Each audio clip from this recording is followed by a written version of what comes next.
She came back from Napa Valley, glowing like a woman in love. Too bad it wasn't with me. My wife thought I'd never find out. I just smiled. My name is Miles Caldwell. If you saw me driving through the streets of Dallas in my custom S-Class, you'd probably think I was a man who had everything. At 44, I owned 3 of the most successful premium auto dealerships in the North Texas area: Mercedes, BMW, and Lexus. I didn't inherit this life.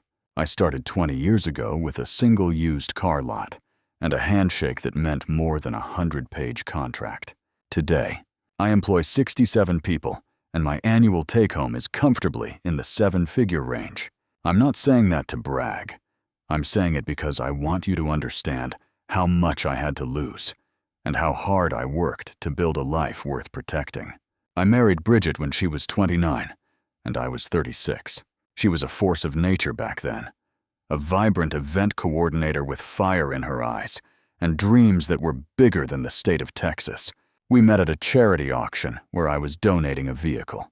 I watched her command that room like a 5-star general, raising more money in a single night than the organization had seen in a decade. I was hooked. I thought I'd found a partner who matched my ambition. Someone who understood that in this world, you either build an empire or you work for one. For a long time, we were the it couple. But behind the scenes, there were cracks. We tried for children for 3 long, agonizing years. 2 miscarriages. 2 times we sat in a cold doctor's office holding hands while our world collapsed. The silence in our 5-bedroom Preston Hollow home became deafening. The doctor told us Bridget's window was closing fast. The stress of it, the scheduled intimacy, the hormone shots, the constant grief. It eats away at a marriage. I held her through every sleepless night. I thought our shared pain had forged us into something unbreakable. We filled the void with things: yearly ski trips to Aspen, expensive wine, and high society charity events where Bridget could shine. My dealerships were thriving, and her event planning business was finally landing the kind of blue-chip clients she'd always craved. We had respect. We had a solid foundation, or so I thought. I had been married once before, in my 20s. It ended badly because we were both too young to know what commitment actually meant. When I said I do to Bridget, I meant it, for better or worse. In sickness and in health, I thought she was my forever. But that Wednesday evening, as the sun set over the Dallas skyline, the first domino fell. I came home late from the Plano dealership. We were dealing with some inventory headaches with a new shipment of S-Classes, and I was exhausted.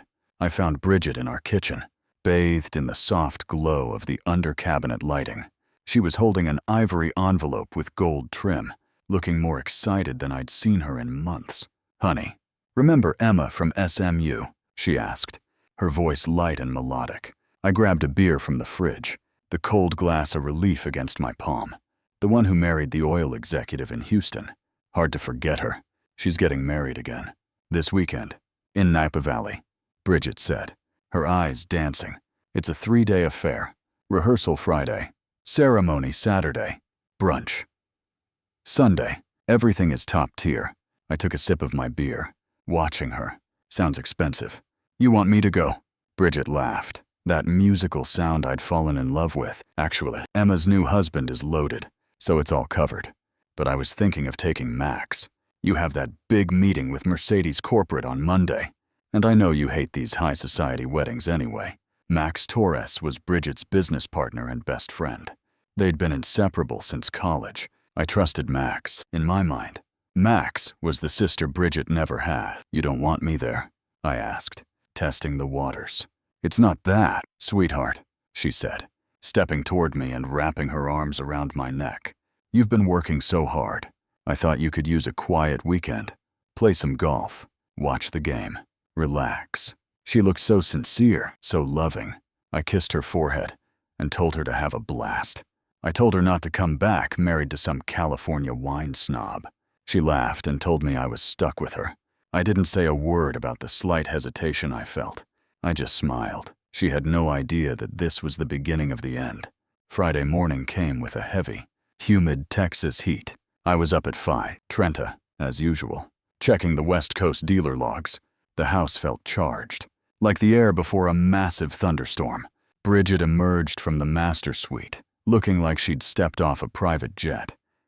Designer jeans, a cashmere sweater I'd bought her for Christmas, and that effortless hair that I knew she'd spent an hour on.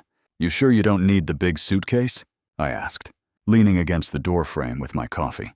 "Just 3 days, honey," she said, her eyes fixed on her leather weekend bag. She didn't look at me. "Emma said to pack light.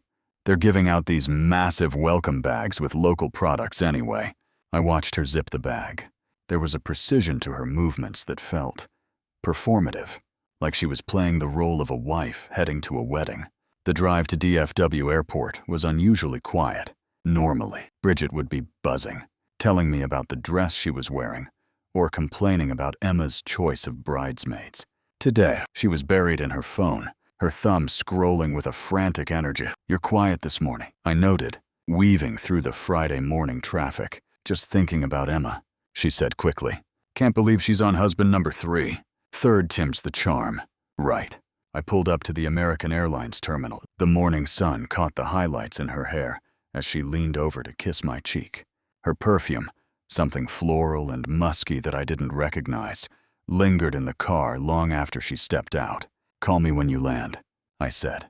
"Of course," she replied, shouldering her bag. Love you, too." I watched her walk through those automatic doors. She didn't look back. She didn't give that cute little wave she always gave. She just moved forward with a strange, chilling purpose, like she was walking toward a new life and leaving me in the rearview mirror back at the house. The silence was different. It wasn't the peaceful silence of a weekend alone. It was the hollow silence of a house that had been vacated. I threw myself into work, warranty claims, inventory reports, anything to drown out the nagging feeling in my gut. My father always told me that in business, if a deal feels too good to be true, it's because you haven't found the catch yet. My marriage felt like a deal, where the fine print was finally starting to appear. Around noon, my phone buzzed. A text from Bridget. "Landed safe. Emma's driver picked us up. This place is incredible. Miss you already." She attached a selfie of her and Max in the back of a luxury sedan. Max looked genuinely happy. But Bridget, her smile didn't reach her eyes. She looked like she was trying too hard to look like she was having fun. I texted back a simple, "Have fun," and went back to my spreadsheets. The weekend crawled. Saturday morning, I played 18 holes at Brook Hollow with some business associates. Usually, golf is my sanctuary, the one place I can clear my head, but my game was off. I 3-putted the 7th hole. A rookie mistake. "You're distracted today." "Miles," Tom Bradley said. Tom owned a chain of restaurants and had a nose for trouble. "Everything okay at home?" "Fine," I lied. "Just work stuff," but it wasn't work stuff. Bridget usually texted me throughout the day when she traveled. Pictures of food, funny stories about the guests, complaints about the weather. This weekend, radio silence. Saturday evening, I called her. It went straight to voicemail. I left a casual message. But as I hung up, the knot in my stomach tightened. Sunday morning brought another text, even colder than the first. Ceremony was beautiful. Emma looked radiant. Heading to brunch, then flying home tonight. Can't wait to see you. No photos of the ceremony. No mention of Max. No details. Just a progress report. I drove to DFW that evening with a cold, hard sensation in my chest. When Bridget walked through the gate, she looked exhausted, but she was glowing. Not the glow of a woman who had spent the weekend at a wedding, but the glow of a woman who was deeply, dangerously in love. "How was it?" I asked, kissing her cheek. Her skin felt electric, like she was vibrating on a different frequency. "Lovely," she said, her voice flat. "Emma's new husband seems nice. Old money. Very proper." In the car, I tried to pry more details out of her. What was the venue like? What did they eat? But her answers were vague. "You know how these things are, Miles. Non-stop. Socializing. Too much wine." That night, she reached for me in bed with an intensity that caught me off guard. We made love with a passion we hadn't shared in months, but it felt wrong. It felt desperate, like she was trying to overwrite a memory. As she fell asleep beside me, I stared at the ceiling. I'd just had my wife back in my arms, but for the first time in 7 years, I felt completely alone. 2 weeks later, the world started to unravel. It started with a persistent itch. I thought it was just the dry Texas heat, or maybe a new laundry detergent. But by Wednesday, the itch had turned into a full-blown rash across my chest and shoulders. Angry red welts that burned. I made an appointment with my longtime physician, Dr. Harrison. Probably just contact dermatitis. Miles, he said, peering at the rash through his glasses. Stress can do weird things to the body, but let's run some panels just to be sure. The blood work took 3 days. During that time, the symptoms got worse. I developed a low-grade fever and a fatigue that made my morning coffee feel like water. When I mentioned it to Bridget, she didn't even look up from her laptop.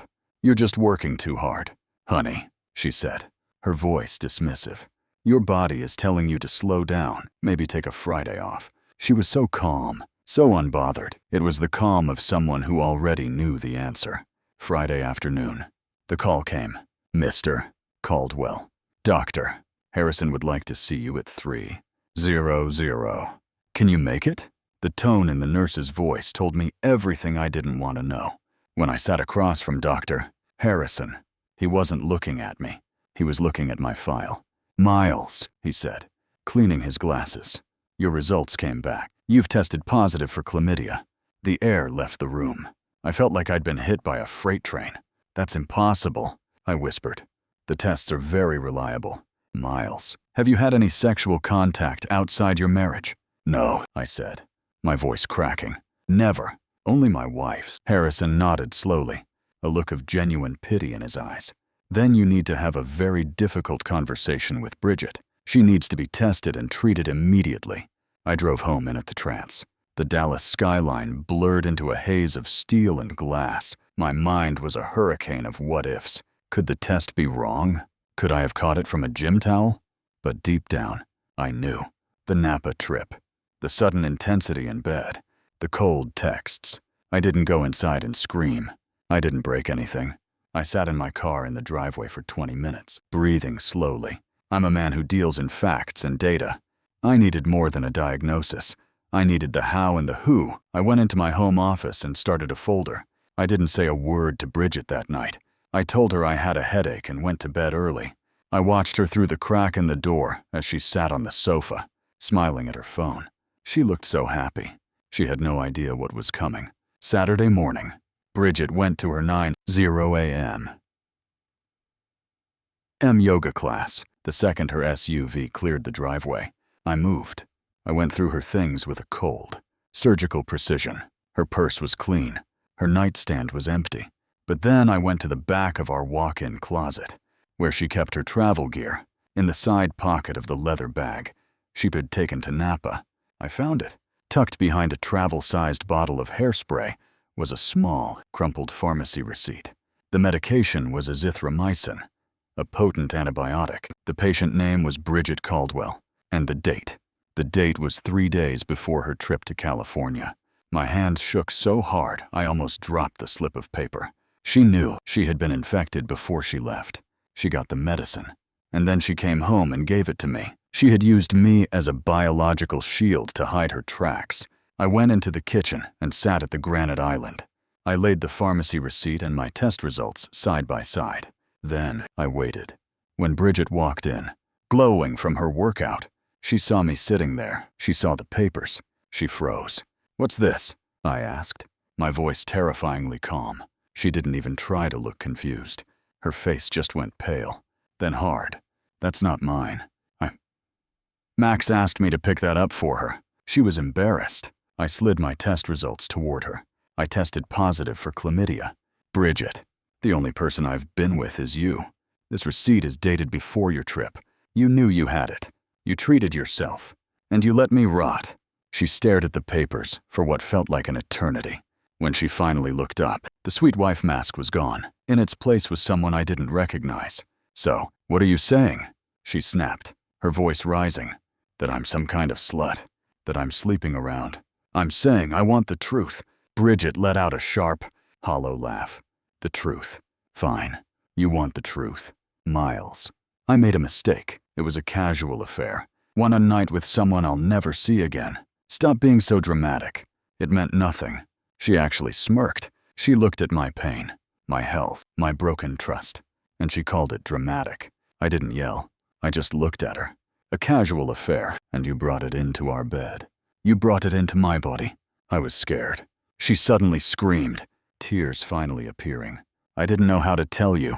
I thought the medicine would work before you noticed anything. I gathered the papers, stood up, and walked toward the guest room. Miles. Wait. We can work through this. It was just one mistake. I didn't look back. I'm filing for divorce. Bridget, don't be dramatic about it. The next morning, I didn't go to the dealership. I went to a private investigator's office in Deep Ellum. Jake Morrison was a former Dallas detective with a face like a pug and a reputation for finding things people wanted to stay buried. I need everything, I told him, sliding a retainer check across the desk. Who he is, how long it's been going on, and where our money is going. Our money? Jake asked, raising an eyebrow. Call it a hunch, I said. I know how my wife spends. She's been buying things lately that don't show up on our joint statements. Within 48 hours, Jake had the first piece of the puzzle. It wasn't a one-night stand in Napa. The affair had been going on for 4 months. And the man, it wasn't some random stranger. It was Conrad Ashford.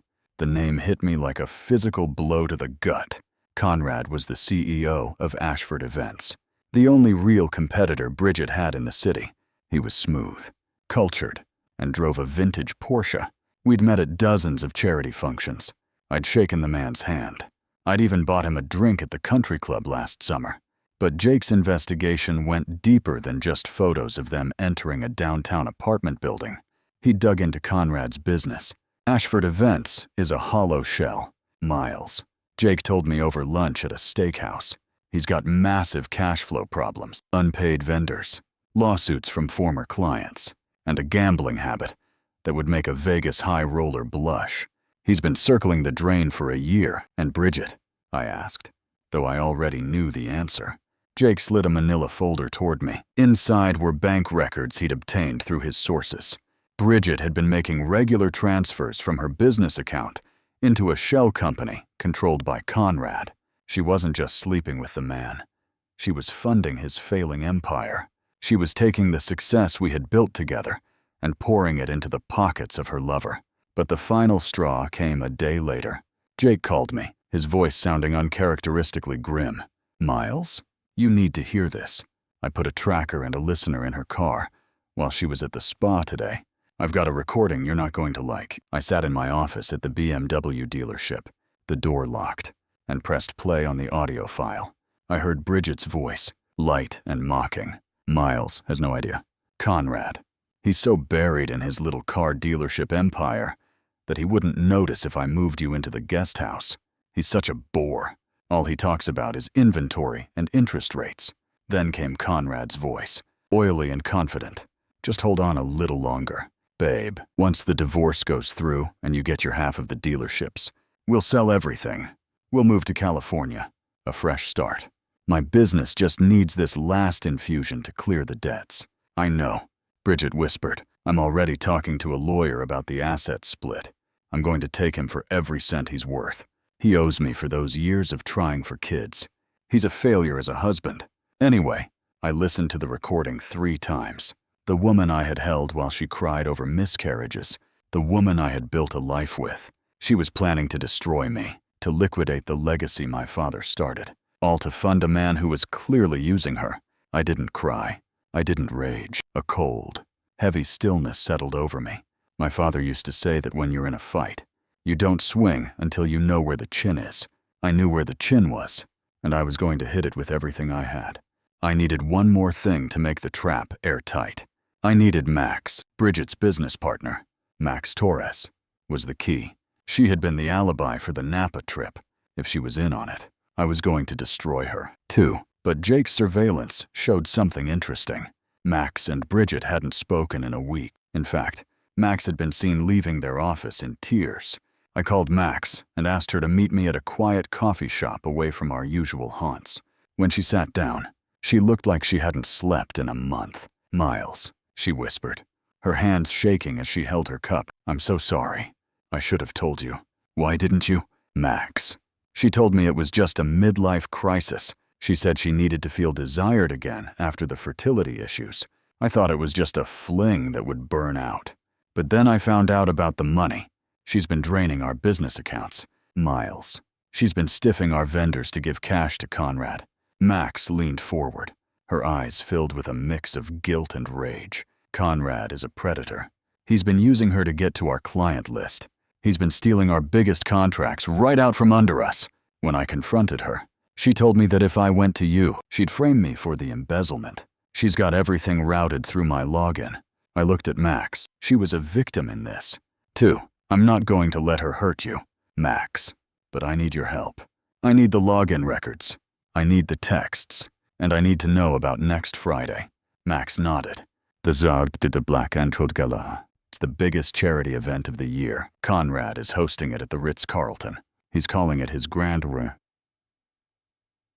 Reemergence. He's invited every major donor and business leader in Dallas. And Bridget. She's the lead coordinator. She told me Conrad is going to announce their partnership that night.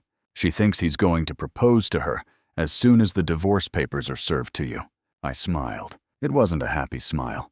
It was the smile of a shark that had just caught the scent of blood in the water. Perfect, I said. Max, I need you to do exactly what I tell you. We're going to give Conrad and Bridget exactly the kind of grand reemergence they deserve. Over the next few days, I worked with my lawyers and Jake Morrison. We didn't just move my money. We set up a legal perimeter. I discovered that because the dealerships were inherited from my father and kept in a specific trust, Bridget couldn't touch them. But she didn't know that. She'd been talking to a cut-rate divorce lawyer who'd been feeding her delusions of a 50-50 split. I let her keep thinking it. I even left a draft of a settlement agreement on my desk where she could find it. One that looked like I was willing to give her millions just to make the pain go away. I watched her through the security cameras I'd installed in the house. I watched her find the paper. I watched her dance a little jig of joy in my office. I let her dig her own grave. I even provided the shovel. Friday night arrived. The Ritz-Carlton was a sea of black ties and silk gowns. The air was thick with the smell of expensive perfume and the sound of a string quartet. I arrived late. I didn't enter through the main doors. I stayed in the shadows of the mezzanine, watching the room. Bridget was spectacular in a black evening gown I'd never seen before, likely bought with the money she'd stolen from her own company. She was glowing, floating through the room like she already owned it. Conrad Ashford was at the center of the ballroom, holding a glass of champagne, playing the part of the successful mogul. He looked like a man without a care in the world. At 9:00 p.m., Conrad took the stage. The room went quiet as he stepped to the microphone. "Ladies and gentlemen," he began, his voice booming with false confidence. "Tonight is about more than just charity. It's about the future of Dallas society. It's about trust, vision, and the courage to start over." He looked toward Bridget and winked. The audacity of the man was breathtaking. "I have a special announcement to make tonight," Conrad continued. "A partnership that will change the landscape of this city." That was my cue. I stepped out onto the mezzanine and spoke into the microphone I'd had the AV tech, who Max had paid off, patch into the system. "I have an announcement." "To Conrad," I said. The room went deathly silent. 500 heads turned toward the balcony. I saw Bridget's face go from triumphant to ghostly pale in 3 seconds. "My name is Miles Caldwell," I said, my voice steady and cold. "Most of you know me. Some of you have done business with me for 20 years. You know that I value 2 things above all else: integrity and the truth." I signaled the AV tech. The massive projector screens behind Conrad, the ones meant to show the charity's success stories, suddenly flickered to life. But they didn't show orphans or hospitals. They showed photos. Bridget and Conrad entering the business apartment. Photos of them in Monterey during the Napa trip. And then the bank statements. Huge, red-circled transfers from Bridget's business to Conrad's shell companies. The gasps from the audience were like a physical wave. "Conrad Ashford isn't building a future," I told the room. "He's a parasite. He's been funding this gala with money stolen from his own mistress's company. And my wife, Bridget, well, she was so eager to leave our marriage that she didn't realize she was being played by a man who's about to be indicted for financial fraud. I walked down the stairs, the crowd parting for me like the Red Sea. I walked right up to the stage. Bridget tried to move toward me, her eyes wide with terror. "Miles, stop, please. You're destroying everything," she hissed. "No, Bridget," I said, loud enough for the front row to hear. "I'm just finishing what you started." I looked at Conrad, who was frozen, his face a mask of humiliated rage. "By the way, Conrad," I added, "I have the medical records. Too, you might want to tell your wife, Vera, why the health department will be calling her on Monday." I certainly had to find out the hard way. The sound that followed was the sharp, crystalline crack of a wine glass hitting the floor. Vera Ashford, a woman known for her icy composure and her family's massive fortune, stood up. She didn't say a word. She walked up to the stage, slapped Conrad so hard his head snapped back, and then walked out of the ballroom. The grand reemergence was over. It was a funeral. The aftermath was swifter than I expected. In Dallas high society, reputation is everything. By the time the sun came up on Saturday morning, Conrad Ashford was a pariah. His vendors pulled their equipment from the Ritz before the cleanup was even finished. His wife filed for divorce by noon, freezing every asset he had. But it was the financial crimes that did him in. The evidence Jake and Max provided was more than enough for the to open an investigation. Conrad fled the country 3 days later, reportedly landing in a non-extradition territory in Central America with nothing but a suitcase and whatever cash he could scrape together. Bridget's descent was even more painful to watch. The evidence of her embezzlement from her own firm made it impossible for her to keep her license. Max took full control of the company, and because I provided the capital to bridge their debts, Max was able to save the jobs of their employees.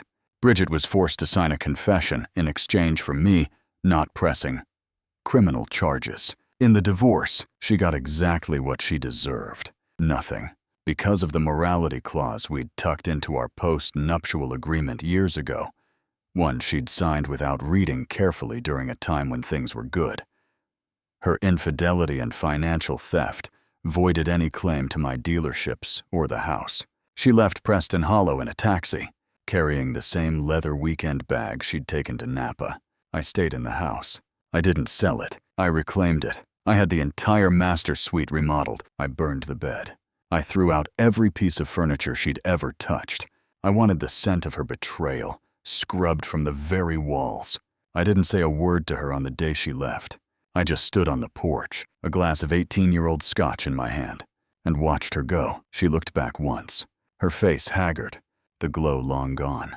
I didn't wave. I didn't smile. I just watched her dig the final inch of the grave she'd spent months preparing.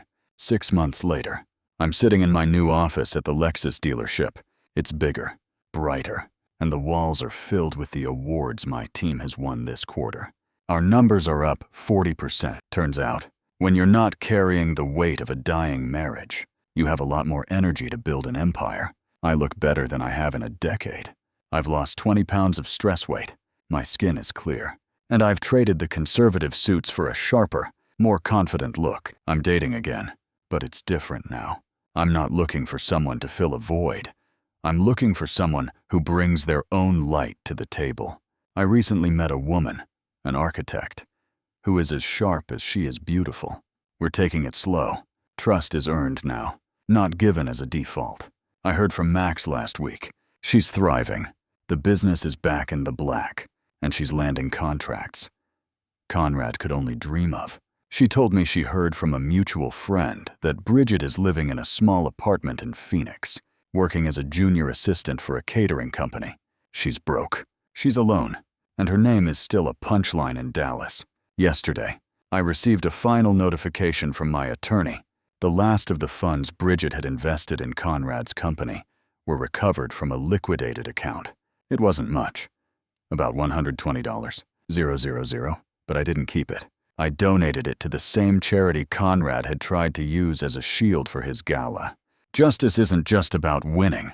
It's about restoring the balance, As the sun sets over the Dallas skyline, I pour myself a drink. I think about the man I was 6 months ago, the man who was itching, tired, and blind to the snake in his bed. I'm not that man anymore. I'm wiser. I'm colder when I need to be, and I'm infinitely more successful. I raise my glass to the empty room, to the lessons learned, to the enemies defeated, and to the future, a future where I am the master of my own fate. My wife thought I was a bore. She thought I was too busy with my little car dealerships to notice her betrayal. She thought she could take my life and give it to a con man. She was wrong, and every time she looks in the mirror and sees the life she lost, she'll remember exactly how wrong she was. I didn't just survive, I won, and that is the best revenge of all.